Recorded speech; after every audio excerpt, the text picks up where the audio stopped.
wait a couple of seconds here to see who all joins. Just so everybody knows, we are on the Enlightened World Network. We're on the Enlightened World Network, Enlightened Living, on Periscope and on Facebook Live, all at the same time. So if you're writing comments, I don't have 4 different screens where I can see all the comments coming through.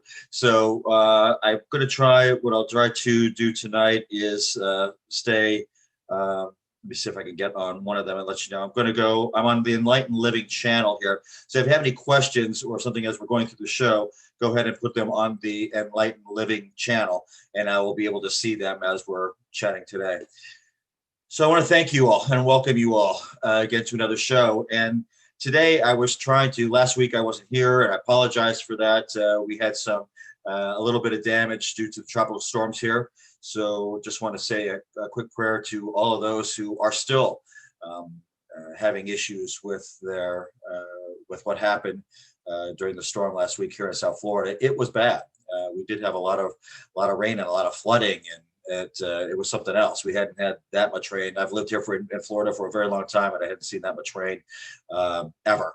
So even during some of the worst hurricanes that I've been through here, and it was Katrina, Wilma, all of them, and the rain from the storm was amazing.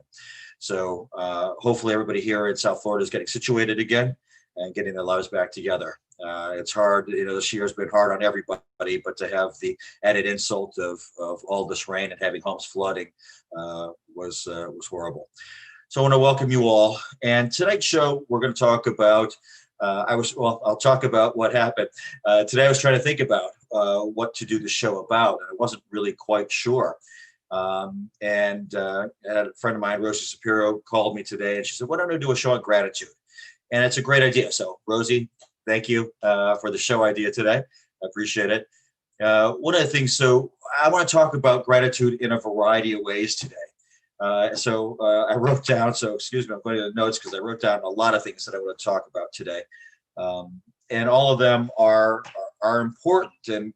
And gratitude isn't just how we feel. It's gratitude from other people towards us, how we react to other people. It can be just gratitude toward circumstances, gratitude toward inanimate objects that make our life better. The computer in this day and age with what's going on with COVID and having this ability through Zoom. This is not a medium I would have ever thought to use to do what I do as far as mediumship is concerned, and helping other people and teaching, using as a teaching tool.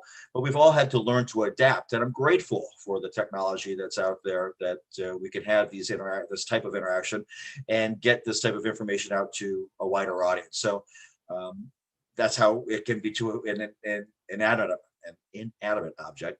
Sorry about that. So I just want to talk about that. I had a doctor's appointment this morning. I'm grateful for the technology to be able, though, even though in a pandemic, I can't go to the doctor's office, that we're able to have that conversation and that consultation over the phone. So, to start off with, I think most of the people on this network would agree with me that where I want to start today is just grateful to God. I'm not an incredibly religious person per se, as it pertains to man-made religion in any great way. I was raised Roman Catholic, and I still have a lot of those tenets of the Catholic faith that I do incorporate. I do go to Mass, but that's for me. That's for my personal soul, where I'm comfortable, how I was raised. But when I do the work that I do, I'm grateful to Spirit, and I'm grateful to God for being able to, quite frankly, give me this gift. I didn't want this gift. It's not something I sought out to have, but I thought it was a curse, as you've heard me probably say many times on this show. I thought it was a curse because it scared me to death as a child, and it was learning how to work with the gift, knowing that I was protected, knowing how it could benefit others by using the gift that I have to help them and help other people have a better life and have their home be a source of calm that I never had as a child. And then working with people, individuals, children in particular, people who are weak in some way, spiritually, emotionally, morally, to help them hopefully find a better course. And that's the gift that God has given me to help people find that truer course, to help find a way that makes them stronger so they can live their best possible life and learn the lessons that they're supposed to learn on this plane. So while I do have this tremendous faith in God and this God given gift to work with and to use in a way that is appropriate, because I know there are a lot of people out there who do have gifts from God that they choose not to use. It doesn't have to be just in the spiritual realm. It could be people who ignore, for whatever reason, their calling and gifts that God has given them. I can't tell you how many people I've run into through the years of doing what I do where they're not living their true spiritual life. While they may be making a lot of money because they were pushed into being doctors or lawyers or insert here, whatever is a money-making profession for them. But spiritually, they're just bankrupt. So they may be having a lot of money on the physical plane, but spiritually they're broken. They don't know what to do. There's no happiness in their life, and all they think about is the acquisition of more material wealth. There's nothing wrong with being comfortable. There's nothing wrong with having money. But it's making that money the basis for your existence and not having any type of happiness or deriving any type of happiness from what you get out of life. There should be some happiness, and we all have different talents. This happens to be my talent with mediumship, but I hesitate to talk about specifics with people. But there are people that I've worked with in the past, while they've had an incredible success with what we consider success on this plane. They had other talents. One wanted to be a comedian and had an affinity for making people laugh, and wasn't using that at all. And through our conversations, it was being told that this is what he was supposed to be doing, that this was his path in life, and then going on to doing stand up in front of people who needed a laugh, people in hospitals, and not maybe using it for monetary gain and doing it professionally, but at least going someplace where he could feed his soul and find that benefit of God gave him to make people laugh and to find the humor in situations that most people would not find humorous, and doing that and going out to hospitals and places and retirement homes and making people feel good about their situation, where they are, what they're doing. And that's a real talent. And not many people can make people laugh and have that type of impact in people's lives. And that was his. And when he started feeding his soul in this way, he became just a happier person, a more well-rounded person. And I think that's what I try to do when I try to see most of my clients, is to try, we all, as mediums and light workers, we all have different talents and gifts. Mine happen to be in the haunting area, working with challenging spirits or with spirits in some way, but also on life course, and where people may be off their course, where they have an off ramp, or they had an off ramp that they took before I met them, and where that new on ramp is, so they get back on their proper course of life. So I'm grateful to be able to do that, because I derive, and I'm grateful for the satisfaction that I get for getting people back on the right course. I can't tell you enough, and it was part of the conversation with Rosie today too, of how good it feels when we are on the right course. I talked to another client of mine this afternoon, and they're being pseudo-terrorized. There was growling that they actually heard today, and we had a long conversation about what this may be and what we need to do to eradicate this spirit from the home. And they're grateful for my insight. They're grateful for what I'm able to provide from my history of working with this type of energy. But I'm also grateful to them, and I'm grateful to all my clients, because I learned something more. And those are some of the things that I want to talk about today. So there's so many things to be grateful for in my life. So I don't want this to turn into a pseudo epitaph today for the list of things that I'm grateful for, because I have so many things to be grateful for. I'm a very privileged individual in life and always have been. I was blessed with a wonderful family, and I know, all my brothers and sisters, we all get along well. My nieces and nephews, they're all in my life, and I'm happy to help them in any way that I possibly can. And they're just all wonderful people. And I had parents that stayed together until my mom died. You know, they were married for 53 years. And so I've had a lot of that stability that a lot of people I know don't get in life. So I'm very grateful that I've had that. You know, I have a loving husband right now who is amazing, and and takes care of me and my ability to be able to do this work and share this work with people, and takes care of the house and his mom. And he's just an amazing man in that way, where he can balance and juggle a lot of things that it's just not my forte. And I'm blessed with a lot of friends. I've new friends. Rosie Shapiro, I just love her to death, and she's such a wonderful help in my life, professionally and personally, just to keep me centered and grounded, and to bounce ideas off of, and that's wonderful to have. And people on this network, Ruth and Terry and other people on this network who have given me this platform to be able to talk about things that are going on in my life, and how I hopefully through this medium can help other people understand their life better, and maybe give them some insight on things that can help them, and maybe even just find a way to get to me to help them if they need me in a professional way. So, and there's so many people down here in Florida, and through the years, and all the places that I lived, and all the families I've lived with when I went to school in Spain and in Italy and Japan, and have helped make me the person that I am. So I'm grateful to all of you out there for, there's too many people to mention, and you all know who you are. So thank you very much, in a very personal way.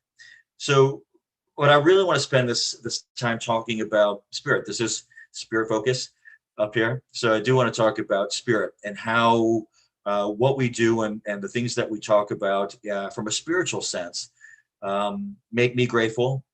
Spirits are grateful, and other things of this nature, so that you have a sense of the things that you're doing, particularly if you're a light worker, how that can have an impact on other people's lives, both on this plane and on spirits that are trying to find their way. Now, I know that there are mediums out there who see different dimensions than I do, that see spirit in different ways, can see the other side of the veil that I don't get to see. My gift is pretty specific to what it is. It may grow, hopefully it does, but I use what I have, and I'm grateful for the gift that I have the way that it is. And if God decides he wants to expand that, or spirit wants to expand that in some way, I'm open to it. But it's not an expectation that I have. And I think that's where people need, particularly who are light workers, that's where ego starts to get in the way. And when you have an ego in this type of profession, in this type of gift, it never makes a positive impact to your gift. Try and keep your ego as much out of the gift as possible, to try and go with the flow of what you're supposed to be doing. You're going to be told what to do, and gifts will open up to you. But the demand, the expectation, the envy of other people's gifts is really at the detriment to your own soul's journey. So do try and stay away from that if you possibly can. And check yourself. Find people that you trust, that you love, that you respect, and make sure. My husband is a great one who checks me all the time to make sure that I'm on track, and he protects me from people who may not have my best interests at heart. So, surround yourself with those people. Sometimes it's hard to find, and I'm grateful for the ones that I have in my life that do that. But try to surround yourself with good people, good souls. And sometimes that's hard, because sometimes those people happen to be family, and it's hard to kind of move family members out of your life if they're not serving you. But if they're not serving you, if they're creating a problem in your life, you do have to maybe put them at arm's length. You don't have to put them in your inner circle, maybe put them on a peripheral in some way, where you don't have to be mean to them or nasty, and that's not what I'm saying. But you can keep them a little at arm's length, so that they don't have such an impact on your life. And that's challenging. Some of the people that I would say a lot of my clients are that way, where they have people in their lives that are creating problems, even in spirit. that are creating problems for them because they can't get past certain memories. They can't get past certain things. And that's where forgiveness comes into play, and letting things go that they can no longer change, that are no longer serving them. And that's where I spend a lot of my time in what I do. So I want to get to some specifics here about some spirits that I've worked with in the past, that we're grateful for the gift that I have. And in return, I'm grateful because they teach me some things. And some of these stories I know that you've heard before, but you've heard them in a different context, perhaps. Not from a gratitude perspective, but from a perspective of either this was scary, or this is something that was unexpected, or this was the lesson that my clients had to learn. But from a gratitude perspective, I want to put that kind of spin on it today, in a way that spirits were grateful to get them to the right place. So I want to talk about one, the first one. And again, I've talked, I think, once about the spirit before. This happened going back maybe, let's say 5-6 years now. I was with a friend of mine up in the Pittsburgh area, and we were out to, she was a medium, and she has since passed, unfortunately. And she watches over me. She's one of my spirit guides. And so she and I were out at lunch. We came back from lunch, and I'd only been to her house that morning, and we were talking and stuff. Went out, came back in, walked into the middle of the living room, and there was a spirit there of a young girl. And I asked my friend if she knew who this was, and she said she had no idea. And then I get how sometimes I get things. In this particular instance, it was getting a kind of where they were showing me a loop, and it was a loop going around and around in my mind of very specifically of a young woman's life, where she was working in her first job, and I could see her in her job. I won't mention the name of the company she was working in, but it was clearly shown where she was working. And they showed her leaving work, going out across the parking lot, getting into her car, driving in the car. And then while she was driving, there was an ice patch on a curve, and she was going around the curve, and the car went off the road, and she was killed in this car accident. And that's the loop that kept playing over and over and over again while I was watching this. And while disconcerting, because you don't ever want to see that type of vision, I knew that she had passed, and she was there. Her soul was there, and she was just looking for help. Quite frankly, she was lost. She didn't know what happened. She didn't know, quite frankly, that she had passed. She was truly an earthbound spirit. And in this particular case, I need to explain to her that she had been killed in this car accident. But she kept asking. When I first encountered her soul, it was, I have to get home. I need to get home. Help me see my family. I need to see my brother. I want to get home. And it was over and over, and she was distraught, and she was frantic. And she knew that I could hear her, and knew that I could interact with her. And once I got her to calm down and told her what had happened and what I saw, and she calmed down, and her soul was, I won't say at peace, but it was at least calm. And it got to a point where I was getting ready to cross her, and I was told to stand back. My spirit guides told me to step back. And when I did, and my friend's name was Pam, and I asked Pam, I'm being told, Pam, that you need to cross this soul. And my job here is to teach you how to do this. And so I told Pam what the expectation was. I introduced them to one another, made sure that there was a connection made, that Pam was getting the connection. And once they started to communicate and they were comfortable, explained to Pam exactly what she needed to do and how to help this soul. And she did. She did exactly what it was. And we felt this soul go and cross. And we both got a flash of light, an indication that she had crossed into God's light. Again, I don't get to see the other side. Others do. I think Rosie gets to see that, which is lovely. I don't. So I just get a flash of light, and that lets me know usually, or a sense of calm, and that lets me know that the spirit has crossed. And you see, I get things maybe like you're seeing here. Sometimes this walking into another realm, which is why this picture is here. So this is how I see. And when the soul crossed, both of us felt a great sense of peace and tranquility, and knowing that this soul had crossed. And you could feel the gratitude of just this calmness from this soul.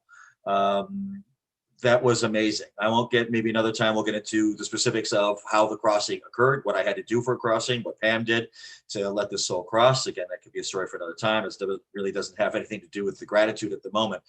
But you can feel the peace of a soul, much like if you are consoling a loved one, or say you're at a funeral or something, and you see someone is distraught at the loss of their loved one, and you go up and you give them a big hug, and you feel that energy come into you, and you can feel the sorrow, the grief, and as they hug you, you can feel their muscles and the tension relax.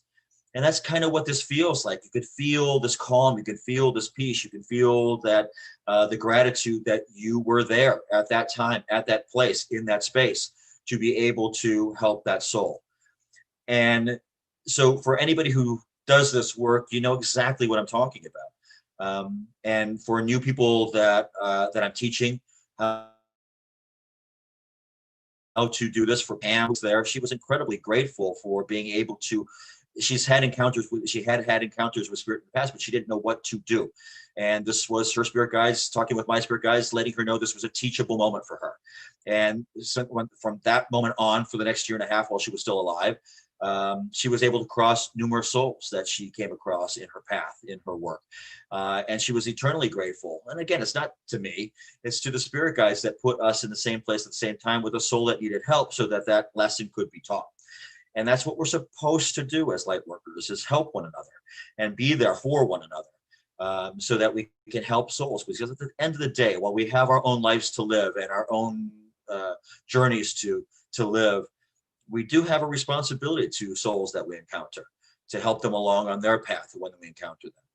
And if you can do that, I love and relish the ability to teach people how to do that. I have clients right now that I have appointments with constantly that I'm teaching how to do this. And today was another one of those conversations, was a teachable moment on some nasty things that they have there, plus good souls that are around and the protective energy that's around, so that they can hopefully help the souls that need help, but also get rid of the souls that no longer need to be on this plane or bothering other people. So that was one of gratitude. So no alcohol tonight. It's actually Gatorade. So because it's been a long, challenging day. Another one of the stories that I want to talk about tonight, of gratitude, where the soul was grateful, was probably, I've now talked about this maybe once or twice, again from more of a scary perspective, but the soul was grateful here too. And this is where I was in a high rise, just south of Fort Lauderdale, where there was a soul that had passed in a drowning accident. And in his mind, in his state of being, he was being turned over and over in waves, just turned over and over. So all he saw was brown and gray and a little bit of light, and hearing the sounds of the ocean over and over and over and over and again. And it's almost like his soul was being tormented in a way, because he was, anybody that walked into her house, was their energy was being drained as he was trying to latch onto energy that he felt, usually masculine energy, was trying to latch onto that energy as best he could to try and get out of his situation. So he was draining men, just zapping their energy, and they would leave tired from visiting her in her space, or when they spent the night, this is what would happen. So going to the house and knowing what this was, and feeling this energy, and knowing exactly what happened to this individual, and being shown that from my spirit guides, it was a matter of just talking to the spirit, kind of like I would a child that was sticking their finger in a light socket, where you don't try and reason with the child, you kind of smack their hand a little bit, and you say, and then after they move away and understand that they did something wrong, then you explain to them that it's dangerous and that they shouldn't be doing that. Well, then. That was in my age. I think probably today there's probably all kinds of gadgets and gizmos that you put on top of a switch now so that children can't do that. But back in the day, we got our hands back. So, and in this case, this is what it was, basically a spiritual slap on the wrist to try and get him to understand that this wasn't really occurring to him, that this was his last memory. This is the state that he is stuck in, that he is being, that he needed to focus on the fact that he was no longer on this plane.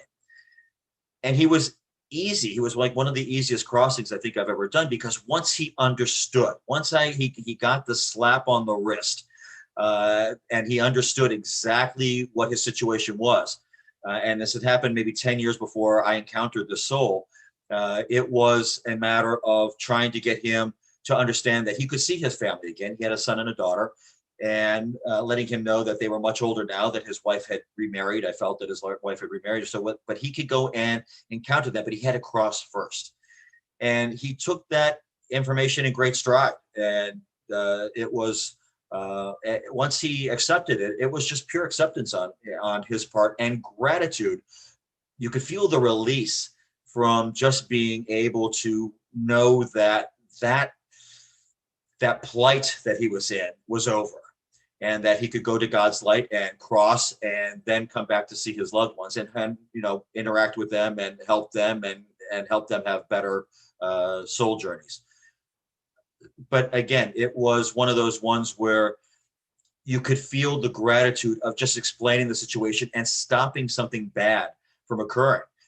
This perpetual reliving of the final moments of his life on this plane, so that he could be redirected to God's light and his own spiritual journey, so that he could continue on and have a productive and a better spiritual and more peaceful spiritual journey.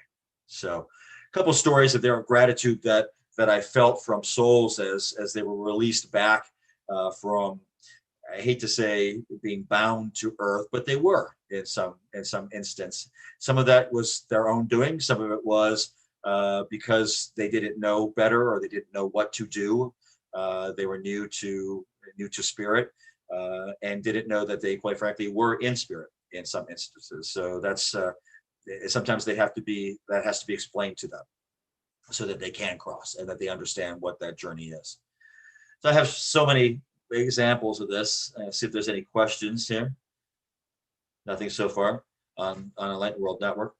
But if you have questions, please contact me there. Or if you do, feel free to write it on Facebook or write it at Periscope. I'll look at them later on when I'm off air.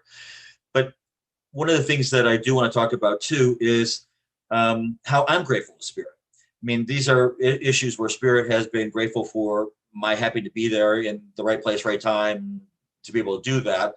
Although most mediums, can do and do the same type of work in that way. But how I learn and how I'm grateful. Again, I was petrified of Spirit as a kid. I felt, well, as a very young child, so we'll start off where I'm grateful to begin with. I'm grateful to the Native American spirits that I encountered when I was a child, when I was 4 and 5 and 6 and 7 years old, and would go out into the woods and encounter these Native Americans who were there teaching me and learning how to communicate with Spirit, not being afraid of them, and giving me words of wisdom as far as what to do as a child, and putting it in child terms that I could understand it at that age. I'm extremely grateful to them for doing that.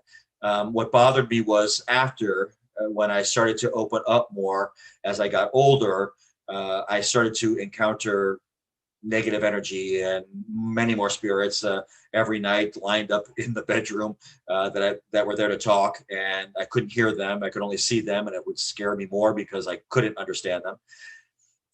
But I'm grateful to all those spirits that tried, because I know that they were trying to communicate with me for whatever reason, whether I was not ready to hear, whether I was not accepting, whether or not Spirit had it in mind for me to understand him at this point, I don't know. All I know is it petrified me For the most part, I tried to shut down the gift for many years, but I'm very, very thankful to those Native American spirits who, from a very young age, kept me centered, um, kept me focused and feeling calm in interacting with spirit in that way.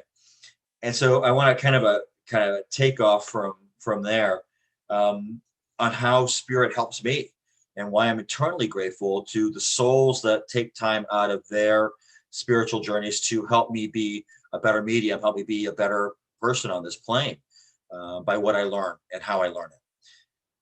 So I think one of the examples, again, I think I may have talked about a different sequence here, was a soul that I encountered who was 18 years old when he passed. He passed in a car accident, and the mother called me because she had lost this child and wanted to try to see if we could communicate. And it was, from the moment I walked in the door, it was an amazing reading. He came through right away, and he took me through uh, the sequence of his death, what happened, how it happened, why it happened, and there were some things that he could have been doing better or paying attention better to the road, perhaps when this occurred. And so he wanted to let some of this, because there was speculation about how he passed, and I was able to convey to his mom some specifics, which some of which she knew, some of which she didn't know, or some of which there was conjecture about. And then after that, it was trying to figure out exactly how he had messages for his mom. And as I'm trying to get these messages, it was one of the more unusual things I've ever seen. And so there was a whole incident with a skateboard that he had talked about earlier that made his mom laugh and made her feel more comfortable with my talking about some of the things that I had to talk about.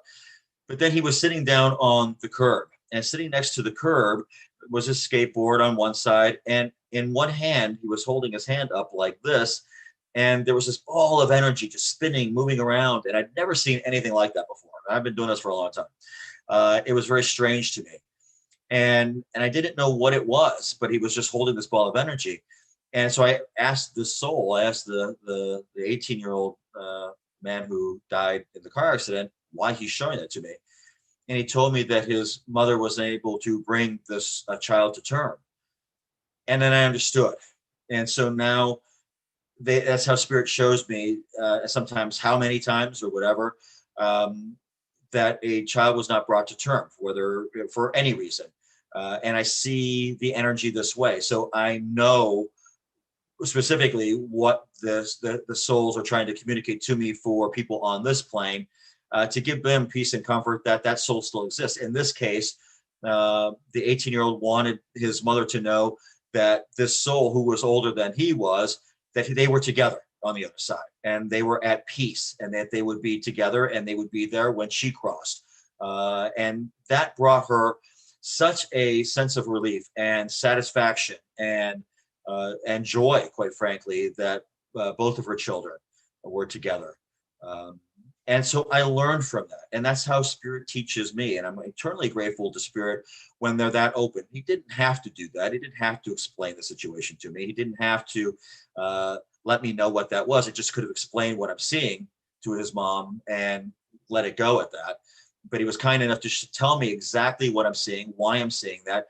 And now spirit, since that time, and this is going back quite a while as well, every time I see that now, I know exactly what that is, what spirit's trying to tell me, and how I can help women or men that have lost children come to terms with it, or that those souls are together on the other side. So it's a lovely gift. It's a wonderful thing. I'm eternally grateful to spirit, because it's a very important thing. It's one of the first things that people ask me as a medium. Usually is, how people are doing on the other side. What do I see? What do I get? And so those are things that I want people to understand. Sorry, I'm just looking at the time here. So I want people to understand how spirit does help me. And that's just one example. There's so many more. Another one that I was thinking of today too, which is kind of my funny one. I did ask spirit to help me to grow my gifts in many ways. And as I've told people before, I want you to, if you're doing that, to be very, very specific in what you're asking spirit to do. Ask spirit to bring you things that are doable. I mean, many people when they pray, it's like, please, I want to win the lottery. Please, I want this. They ask these big things, but when you're a medium, I want you to look for these, or is you spiritually inclined, ask for things that are tangible. If you want to see spirit, for example, I wouldn't ask just to see more, because then what does seeing more mean? Seeing me mean, okay, may mean nasty spirits. It could be demonic spirits. It could be angelic spirits. It could be, lost to loved ones who have passed. There are many types of energy out there. So be specific on what you want to see and how you want to see that, and how you want them to come to you. Do you want them to come in your dream state? Do you want to see them in your wake state? Do you want to see? So be very particular about what you're asking for, so that so that spirit knows what your intent is, and ask something specific. Because I've had a lot of people that have asked to see, and then they're frightened, and they don't know why, they're seeing this. But when I asked them, did they ask for this? I said, yeah, but I wanted them to come to me in my dreams so I could talk to my dad in my dreams. I didn't want him to show up at the end of my bed. So be specific. Ask for what you want. If it's something that you're supposed to have, much like me, I don't get to see the other side. I get to see a piece of it, a sliver of it through my dog. But other than that, I don't get to see that. And if I don't know spirit's reason for that, whether I won't be able to handle it, whether or not it is something that is too much for me to comprehend, whether or not I'm supposed to, for any reason. I don't know what that reason is yet. Maybe someday I will. Who knows? I do get to see up to that point, and I do get to see spirits that come across from the side, but I just don't get to see that. And I'm not that I'm jealous of people who can, but I'm wondering what that looks like, and I want to know. But what I'm trying to figure out for myself was seeing ghosts all my life has been a source of, I hate to say fear, because it hasn't always been fearful, but I guess I would say that it's more kind of disconcerting when it pops up when I'm not ready for it. Now I just expect it, that it happens every day, so it doesn't freak me out like it used to. But as a child, when I would see spirit, it would really sometimes terrify me, because I didn't know why I was seeing them, or they would come through in interesting times, like in a supermarket or at a wedding, and I know nobody else could see this individual who's there, or going to a bathroom at a restaurant, and there would be a woman there and she's in spirit, just anything, that it could be, and that was disconcerting. So I asked spirit to test me. And the tests were constantly trying to figure out exactly how I wanted to dream of spirit, have spirit be there in different forms, in different ways, so that when I would encounter them in my dream state, I would not be afraid. And I have to say, I failed that test several times. There were times when they would show me completely benign spiritual encounters with spirits from the 1920s and other eras. And while meeting them in my dream, but then somehow the realization would come that these were ghosts, that these were spirits, and I would wake up screaming or in a cold sweat, and I didn't know what to do. And so it took a long time. It took me, a while that I got over my fear of constantly encountering these types of souls. And once I did, now, no matter where I encounter, the first question out of my mouth is, how can I help you? Because it doesn't bother me anymore. And it's a better place for me to be personally, and actually helps me working with spirit much better, because now I'm not afraid of what I'm going to encounter when I go to someone's house, or who I'm going to encounter. I expect that I will encounter someone, and try to get down to the basis of why they are there, and try and help the soul or get rid of the soul if it's something that should not be in that space.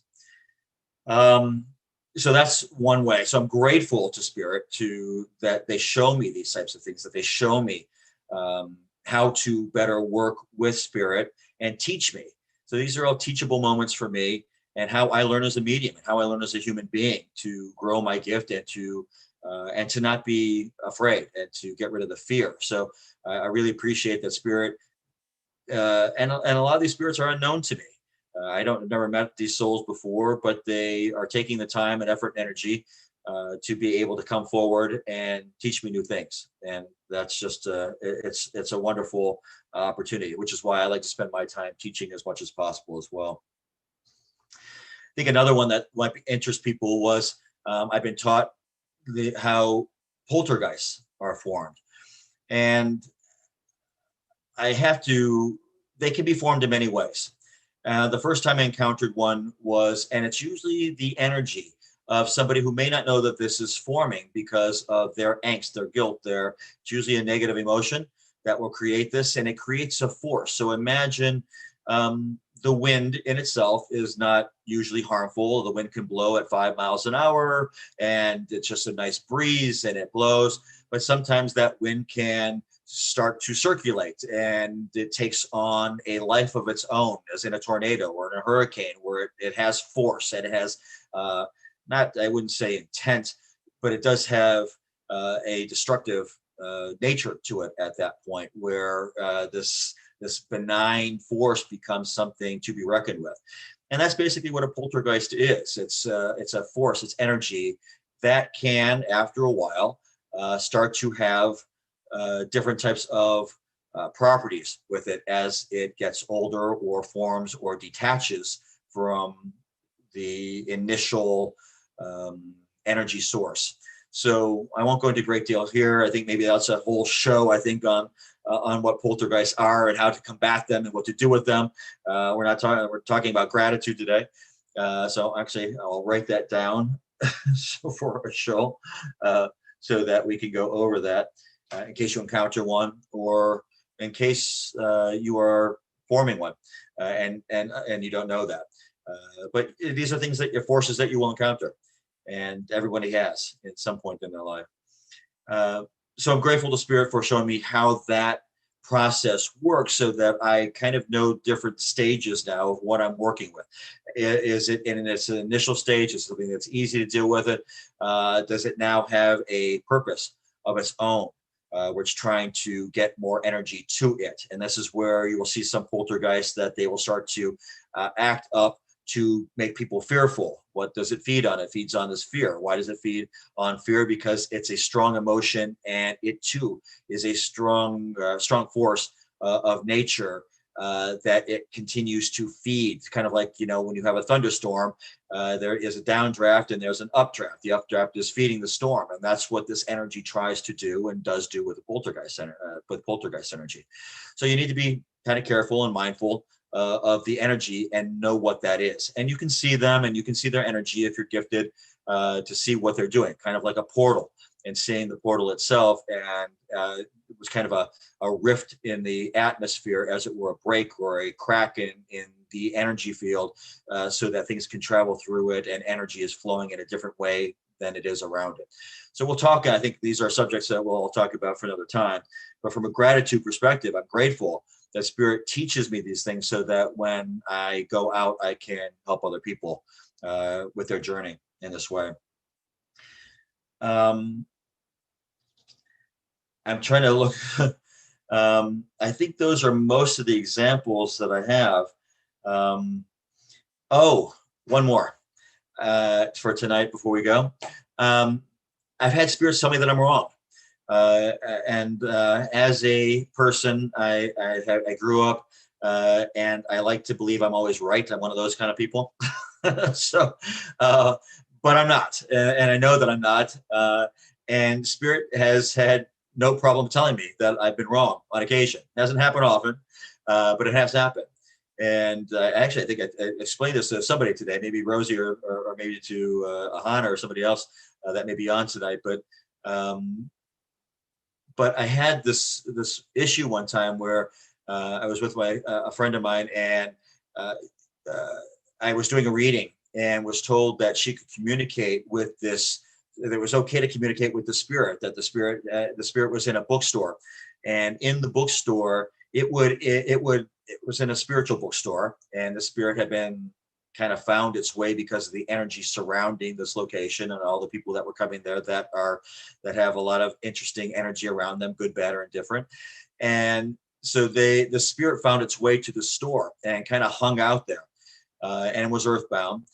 And my friend would encounter this spirit. Kind of, when she would be there, she would kind of look up occasionally, and she would see this soul there. She knew it was trying to communicate with her, and she felt comfortable with the soul. And as I was getting this reading for her, I could see the gentleman that was communicating with her and felt comfortable with this gentleman, and told her to go ahead and, communicate with the soul, that it was okay to do so.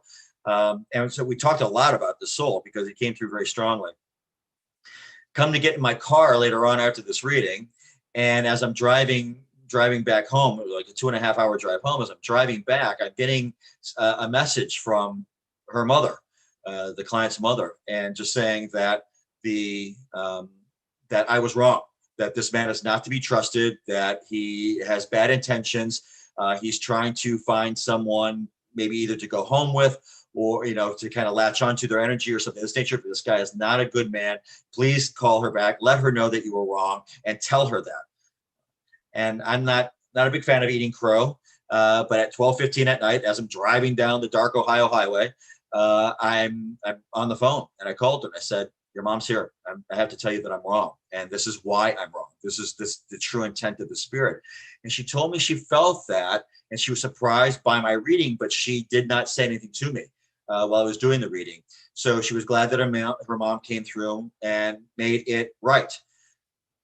So it was a learning tool for me, right? Not to let my ego get in the way, to listen to spirit, to understand what they're telling me, and to not make assumptions, to get it right. And again, conversation, I was on the phone with Rosie a lot today, and one of the conversations that I did have with her is, that's one of my biggest fears a lot, is to be wrong. I don't like to be wrong. I know that I'm giving people information to get their life path correct.